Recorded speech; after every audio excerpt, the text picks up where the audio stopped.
Assalamualaikum warahmatullahi wabarakatuh. Nama saya Siti Nur Faizah, asal saya dari Madura. Pada hari ini saya akan menayangkan hasil presentasi yang telah saya buat, yakni mata kuliah Masail Fiqhiyah dengan tema Qiyas, meliputi definisi, rukun, serta syaratnya. Ketika ada hal yang belum jelas atau kurang dimengerti, teman-teman bisa menanyakan kepada saya pada saat akhir presentasi ini. Untuk selengkapnya, ada di video setelah ini.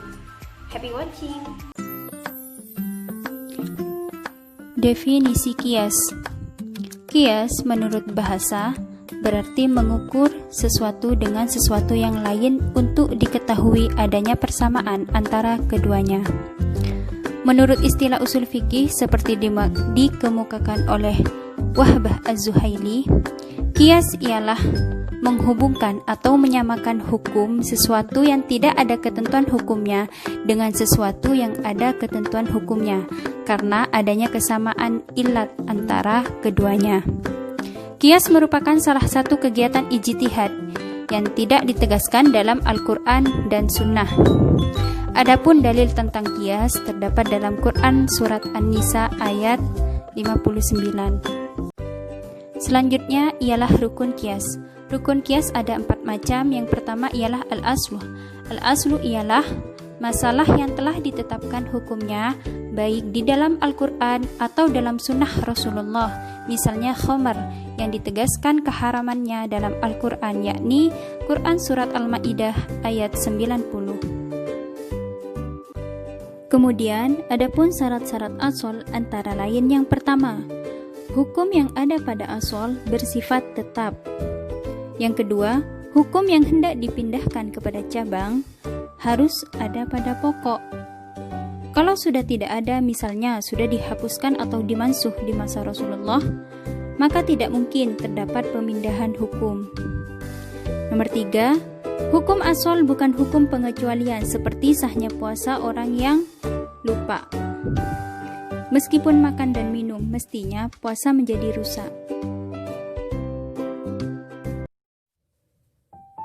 Rukun yang kedua ialah furu'.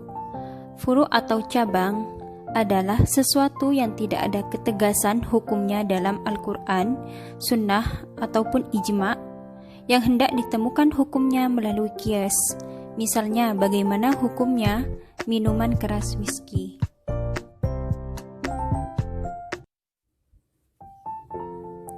Syarat-syarat furu' seperti dikemukakan oleh A-Hanafi M.A ialah yang pertama, furu' tidak memiliki nas. Yang kedua, ilat yang terdapat pada furu' sama dengan ilat yang ada pada asal. Yang ketiga, hukum cabang harus sama dengan hukum pokok.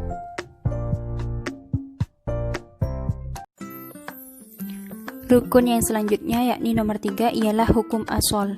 Hukum asal yaitu hukum yang terdapat pada asal yang telah ditetapkan berdasarkan Al-Quran maupun Sunnah, dan hukum itu pula yang akan diberlakukan pada furu'. Misalnya, hukum haram khamar yang ditegaskan dalam Al-Quran.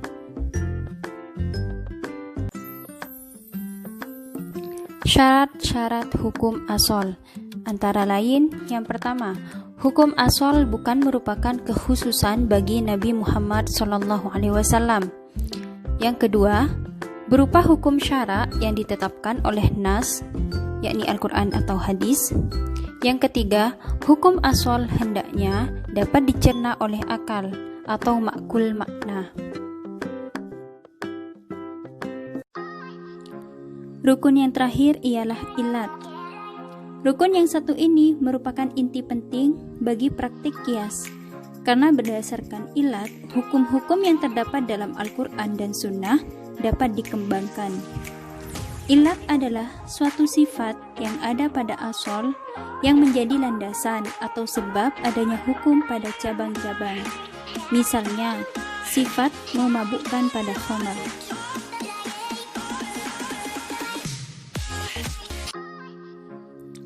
Adapun syarat-syarat ilat antara lain yang terpenting ialah pertama, ilat harus bersifat jelas dan nyata.